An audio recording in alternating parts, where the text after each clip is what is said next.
Angel one के brokerage charges में काफी ज्यादा चेंजेस हो चुके हैं।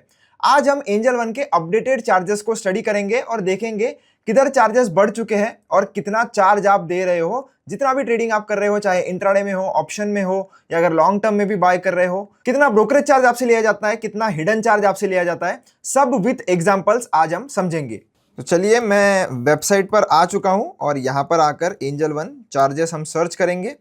सर्च करने के बाद सबसे पहली वेबसाइट, ऑफिशियल वेबसाइट आ जाती है, उसके ऊपर आ जाते हैं। तो अकाउंट ओपनिंग चार्जेस अभी भी फ्री है, यानी कि कोई भी आपको अकाउंट ओपनिंग चार्जेस नहीं देने पड़ते हैं। और पहले साल के लिए कोई एएमसी भी नहीं है, यानी कि अकाउंट मेंटेनेंस चार्जेस भी नहीं है पहले साल के लिए। उसके बाद लिए जाते हैं कितना, वो हम वीडियो में आगे देखेंगे। Equity, delivery, intraday, FnO, currency, commodities में जीरो ब्रोकरेज है पहले 30 दिनों के लिए। उसके बाद आपसे ब्रोकरेज लिया जाता है। और एमटीएफ पे पहले 30 दिनों के लिए अप टू 1 लाख 0% चार्ज आपसे लिया जाएगा, यानी कि इंटरेस्ट की मैं बात कर रहा हूं। अब देखते हैं जो ओरिजिनल चार्ज जो है, जो 1 महीने के बाद या 1 साल के बाद एएमसी वगैरह कितना है, वो अब देख लेते हैं। तो इक्विटी में ब्रोकरेज देख लेंगे कि स्टॉक में अगर आप इन्वेस्ट करते हो, यानी कि 1 दिन से ज्यादा अगर आप किसी भी स्टॉक में होल्ड करोगे, तो उस केस में ये zero brokerage up to 30 days का तो हमने देख लिया है, 500 रुपए तक का है। उसके बाद 20 रुपए या 0.1% दोनों में से जो भी कम होगा पर एग्जीक्यूटेड ऑर्डर आपसे लिया जाएगा। और मिनिमम से मिनिमम 5 रुपए आपसे लिए जाएंगे अगर उस ऑर्डर की वैल्यू 5 रुपए से कम आ रही है। तो मिनिमम 5 रुपए आप समझ कर चलिए और मैक्सिमम 20 रुपीज आप समझ कर चलिए। अगर 0.1% 5 या 20 रुपए के बीच में है तो वो लिया जाएगा। इंट्राडे ट्रेडिंग की अगर हम बात करें तो यहां पर भी उन्होंने 20 रुपए या 0.1% minimum 5 rupees per executed order आपसे लिया जाएगा। फ्यूचर एंड ऑप्शंस में ऐसा कुछ नहीं है, परसेंटेज टर्म्स में directly 20 rupees per executed order आपसे चार्ज किया जाता है। करेंसी की अगर हम बात करें, अगर आप करेंसी में ट्रेड करते हो तो करेंसी के फ्यूचर्स में 20 रुपीज पर एग्जीक्यूटेड ऑर्डर है और करेंसी के ऑप्शंस में भी 20 रुपीज पर एग्जीक्यूटेड ऑर्डर है।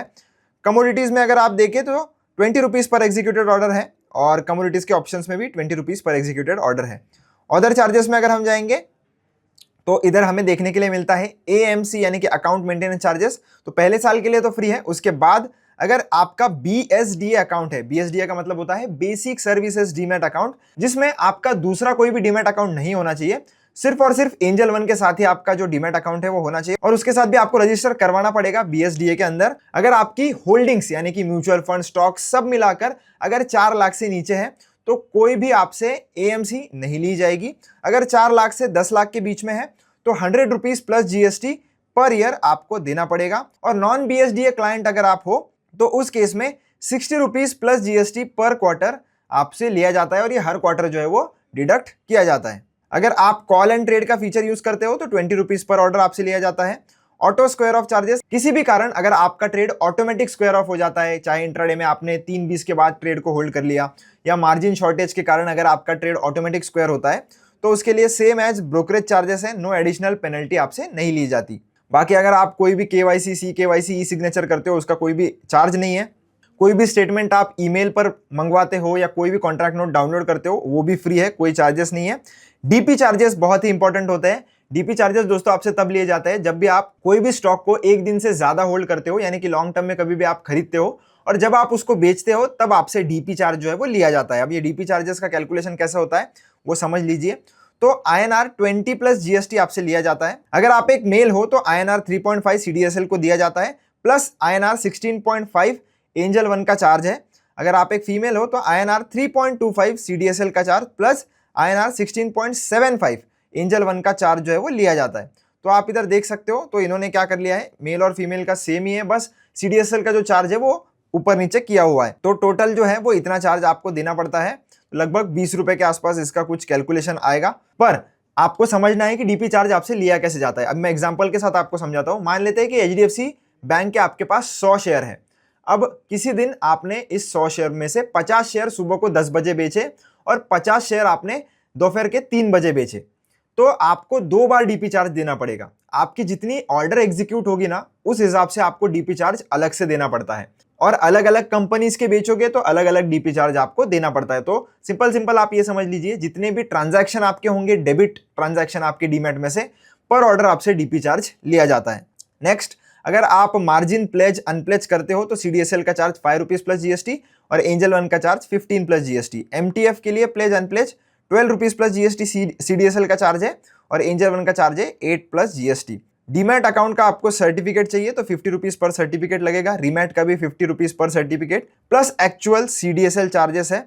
अगर आपको DDPI एक्टिवेट करवाना है, DDPI का मतलब होता है demat debit and pledge instruction, जिसमें जब भी आप अपना लॉन्ग टर्म का कोई भी शेयर बेचते हो तो आपको CDSL टी-पिन वेरीफाई करवाने की कोई भी जरूरत नहीं पड़ती है। आप जैसे सेल पर क्लिक करोगे वो तुरंत सेल हो जाएगा। अगर आपने ये DDPI एक्टिवेट नहीं किया तो आपको हर बार जब भी आप शेयर बेचते हो आपको ऑथराइजेशन करना पड़ता है CDSL के वेबसाइट पर जाकर। अगर आपको वो झंझट नहीं चाहिए तो DDPI आप एक्टिवेट करवा सकते हो। वन टाइम ही आपको चार्ज देना पड़ता है 100 रुपीज प्लस GST का। बाकी और टैक्सेस वगैरह आपको देखने हैं तो ट्रांजैक्शन चार्जेस, ये सब आपको stock investment intraday trading future options का सबका अलग अलग होता है, जिसमें आपको सब चीजें देखने के लिए मिल जाएगी।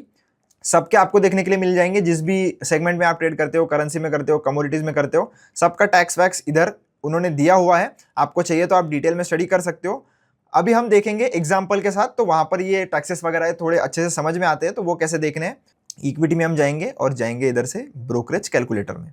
तो यहां पर आने के बाद आपको एक आइडिया आ जाएगा कि जब भी आप ट्रेड लेते हो तो उसमें आपका कितना ब्रोकरेज जाता है। तो जब भी आप ट्रेड लो आपको पता हो कि कितना चार्ज आपको कटने वाला है, तो उसी हिसाब से आप आपका रिस्क रिवॉर्ड जो है प्लान कर सको। तो इक्विटी डिलीवरी का पहले हम एक एग्जाम्पल ले लेते हैं कि हमने 500 रुपये में कोई शेयर खरीदा और उसको हमने बेचा 700 रुपये में, और नंबर ऑफ शेयर्स थे हमारे लगभग 50। तो NSE में ये किया, कैलकुलेट ब्रोकरेज पर मैं क्लिक करूंगा तो आप देख सकते हो ब्रोकरेज लगा है हमें 40 रुपये। डिलीवरी में भी हमें ब्रोकरेज लग रहा है। बाकी बहुत सारे ऐसे ब्रोकर है जैसे जीरोधा धन, वो ब्रोकरेज में डिलीवरी में कोई भी चार्ज नहीं लेते हैं। अदर चार्जेस आप देख सकते हो लगभग 97 रुपीज के आसपास आपको लगेगा।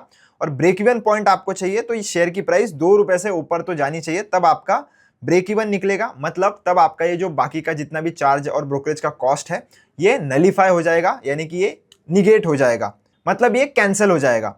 तो शेयर की प्राइस एटलीस्ट इतने रुपए से बढ़नी चाहिए, तभी आप नो प्रॉफिट नो लॉस पर पहुंच जाओगे, चार्जेस वार्जेस सब इंक्लूड करके। और आपका नेट प्रॉफिट कितना होगा वो इधर लिखा हुआ है। अगर आपको चार्जेस का ब्रेकअप चाहिए तो आप इधर सब देख सकते हो कि STT कितना लगा है, DP चार्ज कितना लगा है, स्टैम्प ड्यूटी कितना लगा है, GST कितना लगा है, सब आपको इधर पॉइंट्स देखने के लिए मिल जाएंगे। आपको चाहिए तो आप इधर स्टडी कर सकते हो। अब सेम चीज में अगर इंट्राडे में मैं करूंगा तो आप देख सकते हो ब्रोकरेज 15 रुपये लग रहा है, अदर चार्जेस लगभग 6 रुपये के आसपास है। ब्रेक इवन के लिए 0.42 रुपीज से शेयर आपका जो है वो ऊपर जाना चाहिए। नेट प्रॉफिट एंड लॉस आपको कितना होगा वो भी इधर लिखा हुआ है। और बाकी अगर आपको इसका भी ब्रेकडाउन देखना है तो इधर मिल जाता है। ऐसे ही आप इक्विटी FNO में भी कर सकते हो। अगर आपने 500 में खरीद कर कोई एक प्रीमियम 650 में बेचा, और हम लॉट साइज ले लेते हैं एक निफ्टी का, तो 65 का भी लॉट साइज हो चुका है अपडेटेड में, तो 65 मैंने कर लिया है। कैलकुलेट ब्रोकरेज पर हम जाएंगे, ऑप्शंस में इधर सेलेक्ट कर लेता हूँ, इसको 65 करेंगे। बाइंग प्राइस रखेंगे 500 रुपये की और सेलिंग प्राइस में कर देता हूँ 650 रुपये की। अब कैलकुलेट पर मैं क्लिक करूँगा तो अभी आप देख सकते हो ब्रोकरेज 40 है, उसमें कोई भी परसेंटेज का ये नहीं है। तो हर जितनी भी ऑर्डर आप एग्जीक्यूट करोगे 20 रुपीज़ पर एग्जीक्यूटेड ऑर्डर आपको देना पड़ेगा। और अदर चार्जेस आप देख सकते हो, और ब्रेक इवन के लिए प्रीमियम कितना बढ़ना चाहिए आप देख सकते हो। Total net profit and loss आपका कितना होगा ये भी इधर लिखा हुआ है। बाकी इसका भी ब्रेकडाउन आपको नीचे देखने के लिए मिल जाएगा। पर कंक्लूजन मेरा यही है कि एंजल वन के चार्जेस अभी काफी ज्यादा बढ़ चुके हैं, पर्टिकुलरली पिछले साल भी काफी ज्यादा बढ़े हैं। तो जो भी लोग पहले डिलीवरी में इन्वेस्टमेंट करते थे या ट्रेड करते थे स्विंग ट्रेडिंग, तो उसके लिए पहले कुछ भी ब्रोकरेज नहीं था, जो कि अभी उन्होंने इंट्रोड्यूस करके इंट्राडे के लिए भी अपना जो ब्रोकरेज है वो भी उन्होंने बढ़ा दिया है, और जो उनका डिलीवरी का ब्रोकरेज है वो भी उन्होंने बढ़ा दिया है। साथ ही साथ इन्होंने DP चार्जेस भी, पहले पर एग्जीक्यूटेड ऑर्डर नहीं था, पहले दिन में आप एक कंपनी के कितने भी शेयर बेचो तो एक ही बार आपको DP चार्ज देना पड़ता था। अब आप जितने ट्रांजैक्शन करोगे उस हिसाब से चार्जेस लिए जाते हैं। तो मुझे पर्सनली ऐसा लगता है कि इन्होंने अभी चार्जेस काफी बढ़ा दिए हैं। बाकी आपका क्या कहना है मुझे कमेंट सेक्शन में जरूर बताना, और आप अभी भी एंजल वन यूज करते हो या नहीं ये भी मुझे कमेंट सेक्शन में बताना। अगर आपको कोई भी डाउट है इस वीडियो के रिलेटेड तो आप कमेंट सेक्शन में मुझसे पूछ सकते हो। मिलता हूं आपसे एक ऐसी इंटरेस्टिंग वीडियो में। धन्यवाद।